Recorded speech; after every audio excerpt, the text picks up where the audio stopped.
Bonjour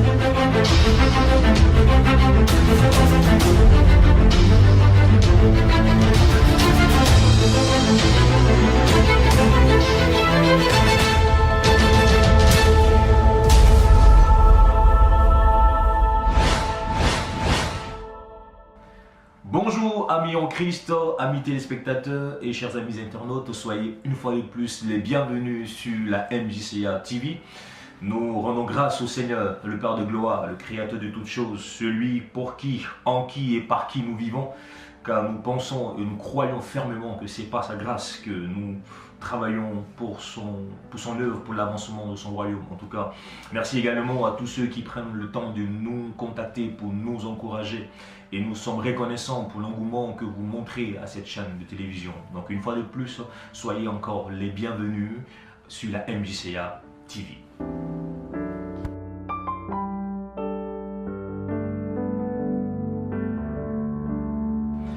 Voilà, chers amis, encore une fois de plus, soyez les bienvenus.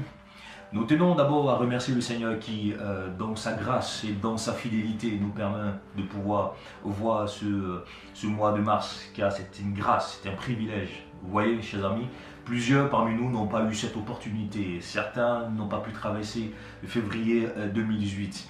Et nous voulons, par conséquent, lui rendre toute la gloire, lui être vraiment reconnaissant, mais en même temps, lui consacrer ce mois, en même temps, lui recommander toutes ses grâces, lui demander d'être au-devant de toutes choses. Vous voyez, dans le psaume 1, par exemple, la Bible pouvait dire « Heureux l'homme qui craint l'Éternel, qui prend plaisir à sa parole. Hein. » Et il dit ceci à la fin, il dit qu'il est comme un arbre planté près d'un courant d'eau et qui porte son fruit en sa saison. Ou en d'autres termes, qui donne son fruit en son temps. Ou selon Ézéchiel 47, par exemple, Ézéchiel 47, quand l'homme de Dieu a cette vision de l'eau qui sort du temple, il est dit que cette eau finalement se transforme en un puissant torrent, et au bord de ce fleuve, il y a des arbres qui représentent des hommes, certainement, mais ces arbres portent des fruits chaque mois, et donc nous croyons que chaque mois, nous sommes appelés à porter du fruit pour le royaume. Chaque mois, nous sommes appelés à entrer dans de nouvelles grâces. Notre prière pour vous, que le Seigneur vous donne l'intelligence de ce mois, que le Seigneur vous donne la sagesse de ce mois, que le Seigneur vous donne de pouvoir porter du fruit abondant pour son royaume, que toutes les grâces, les opportunités et les connexions divines rattachées au mois de mars 2018 soient votre partage au nom puissant de Jésus-Christ de Nazareth. Soyez bénis. Voilà, nous voulons continuer notre discussion ou notre méditation, notre moment de partage de la parole de Dieu sur ce thème si important et si merveilleux, connaître le Seigneur. Aujourd'hui, nous voulons donner ce sous-titre à notre vidéo, allons à la découverte du Seigneur.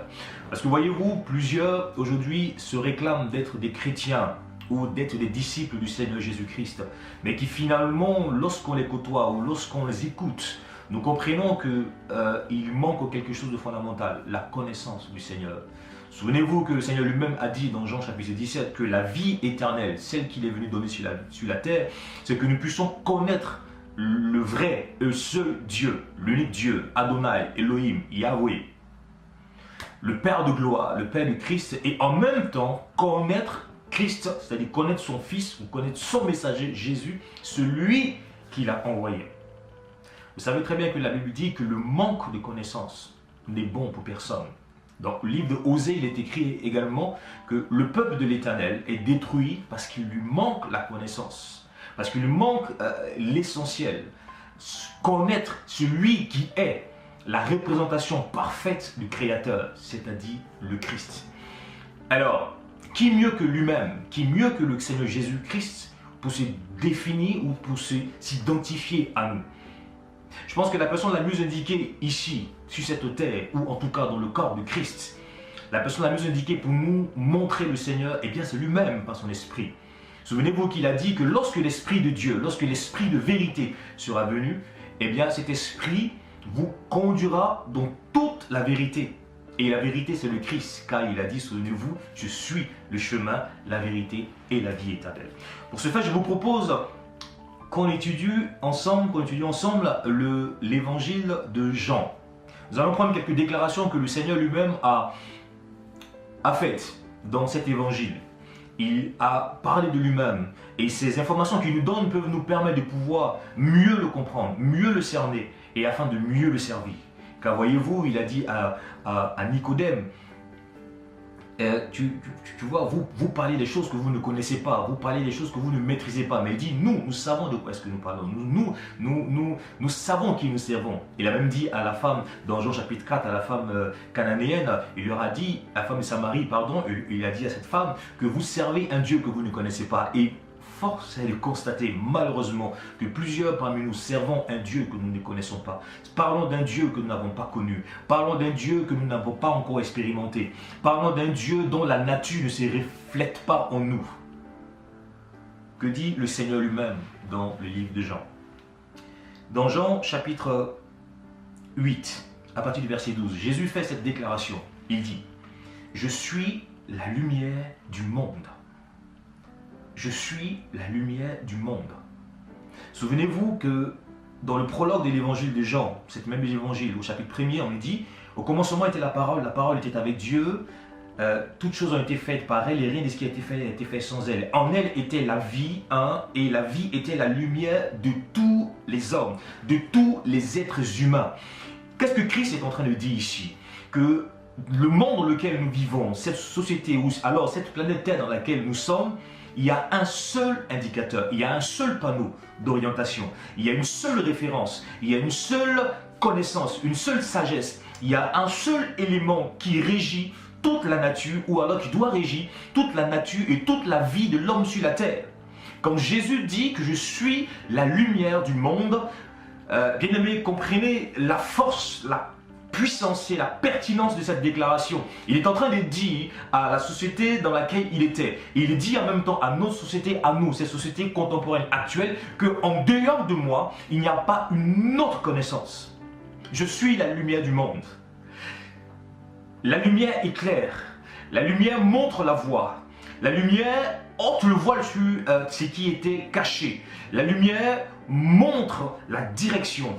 Christ dit ici, parce que quand il le dit, n'oubliez pas, Jésus apparaît à une époque où c'est Rome, c'est César Auguste qui est l'empereur du monde, il est le maître du monde.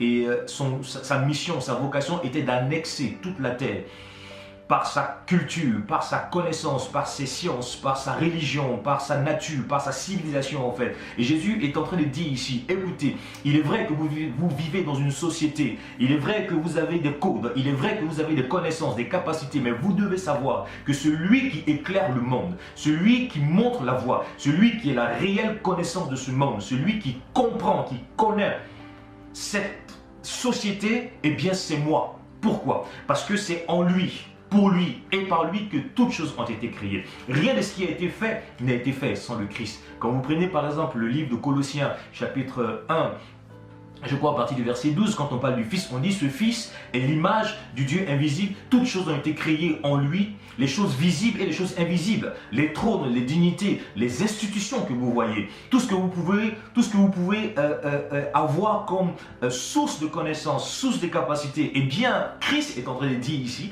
que c'est moi qui en suis le dépositaire de la connaissance. C'est très grave, mes amis. Ça veut dire qu'en fait, on peut vivre une vie chrétienne et être totalement en dehors, enfin, soi-disant une vie chrétienne, et être en dehors de la vraie connaissance de Dieu. Parce que voyez-vous, le monde dans lequel nous vivons, et j'aime bien cet apôtre Jean parce que dans son épître, il dit ceci, que nous savons que le monde entier est sous la puissance et sous la domination du malin, de Satan. Ce qui veut dire que tout ce que nous voyons est sous la corruption de l'ennemi. Tout ce que nous voyons, tout ce que nous pouvons entendre, tout ce que vous pouvez imaginer comme connaissance, comme capacité est sous la domination de l'ennemi. En d'autres termes, ceci, tout ce que nous voyons n'est pas vrai, n'est pas la réalité. Ce que nous voyons n'est pas la fonction originelle des choses qui doivent se faire sur la terre. La vérité est en Christ, la lumière est en Christ, la réalité est en Christ. Jésus est la lumière du monde. Tout homme. Ici, cela transcende les religions, cela transcende les cultures, cela transcende tout ce que vous pouvez imaginer. Christ est la lumière du monde. C'est lui qui éclaire tout homme. Tout homme qui naîtra, tout homme qui n'est pas encore né, tout être humain vivant sur la terre vocation à suivre le Christ. Parce qu'il est la lumière du monde. Ce n'est pas moi qui le dis, c'est lui qui le dit. Dans Jean chapitre 8, à partir du verset 12. Christ est la lumière du monde. Je prie que cette année tu sois éclairé par ce Christ. Cette année tu sois vraiment renouvelé dans ton intelligence par celui-là. Parce qu'il te dit en fait, en dehors de moi tu ne peux avoir une connaissance. En dehors de moi tu ne peux avoir une autre instruction. Car tout ce que tu vas avoir comme connaissance, comme capacité, comme aptitude, en dehors de moi Christ, eh bien comprends que ceci est totalement souillé, manipulé et touché par l'ennemi. Par conséquent, je suis, moi Christ, la lumière du monde. Deuxième déclaration qu'il fait. Il dit ceci, je suis le bon berger. Et cette déclaration, vous la trouverez dans Jean chapitre 10 à partir du verset 11.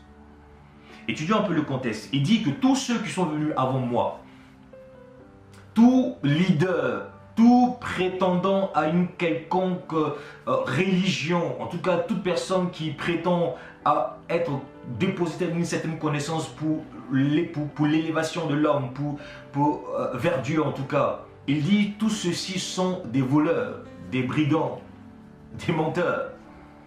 Car c'est lui le bon berger. Puisque nous comprenons qu'en fait nous sommes sur cette terre pour une mission. L'apôtre Pierre pouvait dire ceci dans son épître. Il dit que nous sommes des étrangers voyageurs sur cette terre. La terre sur laquelle nous sommes de passage. Et parce que nous ne connaissons pas cette terre. Parce que cette terre a déjà été manipulée, influencée, dominée. Puisque dit l'apôtre Jean, elle est sous l'entier contrôle de l'ennemi. On a donc besoin d'un berger, d'une personne qui nous conduise, d'un homme ou en tout cas d'un leader qui nous montre la voie.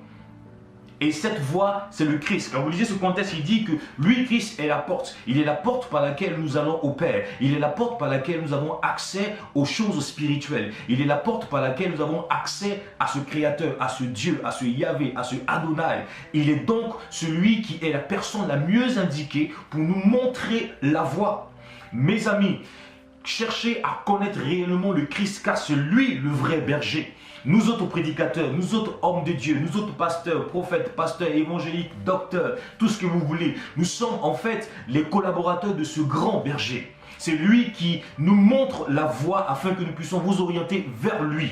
J'ai envie de vous dire ceci, tout ce que nous faisons, tout ce que nous sommes amenés à accomplir comme œuvre à une seule vocation, vous conduit vers la porte qui vous envoie vers le Créateur, c'est-à-dire Adonai. Et Christ dit ici qu'il est le bon berger. Sans Jésus, tout chemin que tu empruntes est totalement erroné. Sans le Christ, toute voie, tout ce que vous faites en dehors de lui est totalement, je vous le dis mes amis, ce n'est pas moi qui fais cette déclaration, c'est lui qui le dit, je suis le bon berger. Non, ton pasteur n'est pas un berger, il est simplement vicaire du bon berger. Il est simplement représentant du véritable, l'unique, le seul berger. C'est pour cela que tu ne peux jamais être si tu suis vraiment le Christ, si nous suivons vraiment Jésus, si nous suivons vraiment le Maître, jamais nous ne serons dans la confusion, jamais nous ne serons déçus, jamais nous ne serons trompés. Pourquoi? Parce qu'il connaît le chemin, parce qu'il est la porte, parce qu'il est le bon berger, parce qu'il connaît toutes choses. La connaissance, c'est lui. La sagesse, c'est lui. En fait, il n'a pas la connaissance, mais il est la connaissance personnifiée. Quand vous prenez par exemple le livre des Proverbes chapitre 8, quand on explique en fait la sagesse, quand vous lisez profondément, quand vous méditez profondément là-dessus, en fait, on vous décrit la personne du Christ. Suis Jésus, le bon berger. Suivons le Christ, le seul et l'unique berger. Et mes amis, croyez-moi, vous ne serez pas déçus. Jamais il n'a abandonné celui qui crie à lui. Jamais il n'a trompé ceux qui ont placé une totale confiance en lui. Jésus seul est le bon berger. Il connaît ta vie, il connaît ta destinée, il connaît le nombre de tes jours qui te sont acquittés sur la terre. Il connaît même le jour où tu vas te rappeler à lui. Il est le bon berger. Suis-le et tu verras ta vie transformée. Suis-le et tu verras comment le Seigneur t'emmènera dans les verts pâturages. Christ est le bon berger. La vie sur laquelle tu es, la terre sur laquelle nous vivons, je sais qu'en ce moment il y a plusieurs coachs de vie, coach de ceci, il y a plusieurs personnes qui prétendent avoir certaines connaissances, certaines clés pour nous donner, pour nous permettre de pouvoir vivre un épanouissement sur cette terre. Écoutez mes amis, un homme a dit qu'il est le bon berger de toute l'humanité. Suivons le Christ. Allons-y encore sur une troisième déclaration. Il dit ceci, en Jean chapitre 6, verset 35. Il dit, je suis le pain de vie. Et vous voyez, toutes ces déclarations ne décrivent pas un guide spirituel ou un guide religieux. D'accord, c'était ça. Un guide religieux, non, il ne parle pas de religion, il parle de la vie sur la terre. Il parle de notre vocation terrestre. Il est le pain de vie. Qu'est-ce que cela veut dire? Rappelez-vous que lorsqu'il était tenté dans le désert, dans Matthieu chapitre 4, verset 4, il dit ceci, l'homme ne se nourrira pas seulement de pain, mais de toute parole qui sort de la bouche de l'Éternel. Souvenez-vous que le nom nouveau de Christ, selon Apocalypse, son nom est la parole. Dans Hébreux 1, il nous dit ceci, que ce Christ soutient toutes choses par sa parole puissante. Qu'est-ce qu'il est en train de dire ici? Que ce qui va nourrir ton âme, ce qui va nourrir ton esprit, ce qui va te donner de la consistance, ce sont ses paroles à lui. Ou en d'autres termes, c'est lui-même Christ. Si Christ ne vit pas en toi, si le Christ ne t'impute pas sa vie, tu ne vivras pas la réelle vie, mon frère. Tu ne vivras pas la réelle vie, ma soeur. Plusieurs vivent une vie qui n'est pas la leur. Ils pensent qu'ils vivent du succès. Ils pensent qu'ils sont en train de vivre une vie d'épanouissement. Laissez-moi vous dire, selon les termes des Écritures, ce n'est pas la vie de Christ que vous vivez. Si vous ne vivez pas, la vie de Christ, eh bien vous vivez la vie d'un autre. Celui qui est appelé le vieil homme. Et je pense qu'on aura le temps d'en parler de ce vieil homme. Mais comprenez ceci. Paul dit ceci, j'ai été crucifié avec lui. Si donc je vis, ce n'est plus moi qui vis, mais c'est le Christ qui vit en moi. Il est le pain de vie. Pourquoi? Parce que c'est sa vie qui nous nourrit. Ce sont ses paroles qui nous nourrissent. C'est lui en nous qui nous permet de vivre. Christ en moi et devient ma vie. Si je ne vis pas avec Christ, ou si Christ ne vit pas en moi, toute autre forme de vie que je vis, eh bien je la vis en vain. Voici pourquoi il dit, à quoi te servirait-il de gagner le monde si tu perds ton âme? Car ton âme a vocation à se fondre, et à se fondre en lui, à se perdre en lui. Nous devons disparaître totalement en lui. Il est le pain de vie. Quatrième déclaration. Il y a plusieurs déclarations que le Christ a faites, mais je voudrais m'appuyer sur 4 déclarations pour vous faire comprendre la pertinence de ce personnage, la pertinence de cet homme. C'est pour cela que dans la vidéo précédente, nous avons dit, ne vous arrêtez plus sur le personnage historique. Vous serez confus, perdus. Plusieurs se sont engouffrés là-dedans. J'ai même vu un article où cet acteur italien, je ne sais, je sais pas très bien le nom, vous savez, je suis pas un... Bon, voilà, qui a dit, arrêtez de prier avec mon image, arrêtez de prier avec mon image. Je pense que la régie nous permettra de pouvoir vous afficher cette image là. Il a dit, arrêtez de prier avec mon image. Ce Jésus que vous adorez, Jésus que vous priez devant des statues, devant des bois, devant toutes ces choses, cette représentation, elle est fausse. Parce que le véritable, le réel Christ, c'est l'Esprit du Père, c'est l'Esprit de l'Éternel, l'Esprit d'Adonai. Et c'est de lui que nous vous parlons. Sa 4e déclaration, il dit ceci dans Jean chapitre 11, à partir du verset 22 à 27. Il dit, je suis la résurrection et la vie. Je suis la résurrection et la vie. Laissez-moi un peu vous parler du contexte. Son ami Lazare est mort. Christ arrive et sa sœur lui dit, et il envoie appeler une de ses sœurs. Et elle dit, Seigneur, si tu avais été là, si tu eusses été là, selon qu'elle dit, si tu eusses été là, mon frère ne serait pas mort. Christ lui dit, crois-moi, crois. Ton frère vivra. Alléluia. Et elle dit, oui, je sais qu'il vivra, il reviendra à la vie le jour de la résurrection. Il dit, non, je suis la résurrection et la vie. Qu'est-ce qu'il est en train de dire ici? Il est celui qui détient le pouvoir sur la mort. Il est celui qui détient le pouvoir sur la puissance même de la mort. Sur la mort physique, sur la mort spirituelle, sur la mort intellectuelle, sur la mort matérielle. Tout ce qui est touché par la mort. Tout ce qui a été infecté par la mort. La Bible dit clairement, Christ dit ici que je suis la vie et la résurrection. Et quand tu réalises cela, tu te dis, waouh, je ne suis pas en présence d'un être ou d'un personnage historique. Je ne suis pas en présence d'un être ordinaire. Je suis en présence de la personne même du Créateur, de la personne même de Dieu. Lorsqu'il va se révéler à son prophète, à son apôtre, l'apôtre Jean, dans le livre d'Apocalypse, il dit, ne crains pas, car voici j'étais mort, Et maintenant, je suis revenu à la vie. Et je détiens les clés de la mort et les clés du séjour des morts. Il est Dieu, frère. Il est Seigneur. Je te parle de Jésus-Christ de Nazareth. Celui qui est la résurrection et la vie. Il a la capacité de ramener à la vie tout ce qui était mort en toi.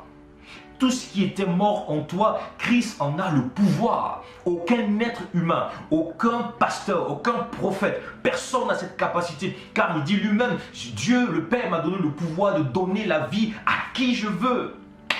Alléluia. Il est la vie et la résurrection. Si nous croyons en lui, si nous poussons un peu plus loin notre communion, notre réflexion, notre méditation, notre recherche de qui il est réellement, nous serons beaucoup surpris de constater que pendant longtemps, l'ennemi, le diable nous a manipulés avec un Jésus totalement naturel, avec un Jésus totalement humain. Il est au-delà de cela, mes amis.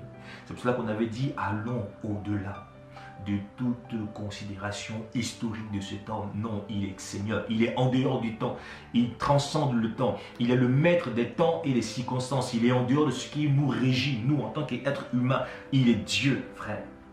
Je suis la lumière du monde, il est le bon berger, il est le pain de vie et il est la résurrection et la vie. Si tu le crois, si tu crois réellement ces paroles, tu verras ta vie transformée. Je te parle de Christ, le Dieu vivant, le créateur du ciel et de la terre, celui pour qui, par qui, toutes choses ont été faites. Rien n'a été fait sans lui. Il est la vie, frère. Il est la résurrection, frère. Ce monde, il le connaît. La société dans laquelle nous sommes, il la connaît. Ce que tu traverses en ce moment, il la connaît. Les défis auxquels tu es confronté, il les connaît. Tout ce que tu peux traverser comme combat, comme bataille, comme tout ce que l'ennemi a pu fomenter contre toi, il les connaît. Il est Seigneur, frère. Il est Dieu. Il est tout puissant. Il est la vie et la résurrection. Il s'appelle Jésus-Christ de Nazareth. C'est de lui que je veux te parler. Allons le chercher. Allons le découvrir. Et lorsque tu auras eu accès à ce Fils merveilleux du Dieu créateur, tu comprendras que ta vie a un seul but, le glorifier, le célébrer et le servir. Soyez bénis, chers amis.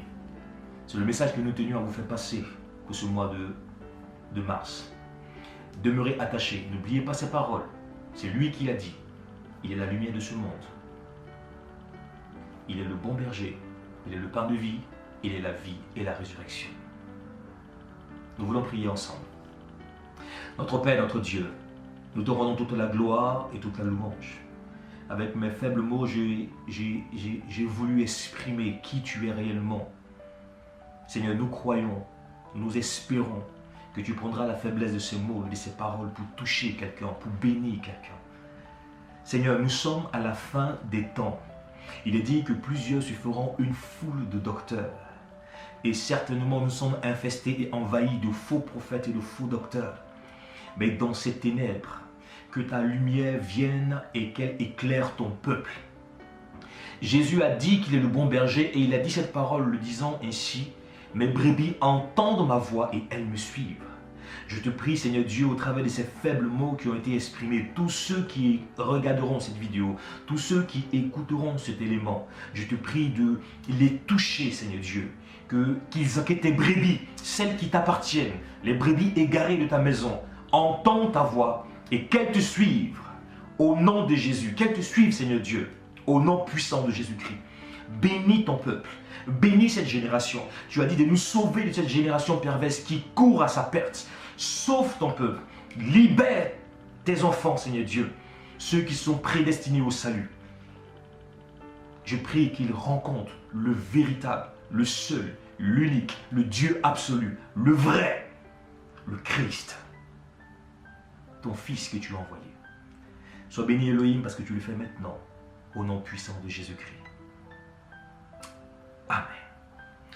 Soyez bénis mes amis, c'est une joie immense d'avoir partagé ce moment avec vous et nous vous disons à très bientôt sur la MCA TV où ils vous attendent des très bons programmes pour la gloire du Seigneur. Soyez bénis et à très bientôt.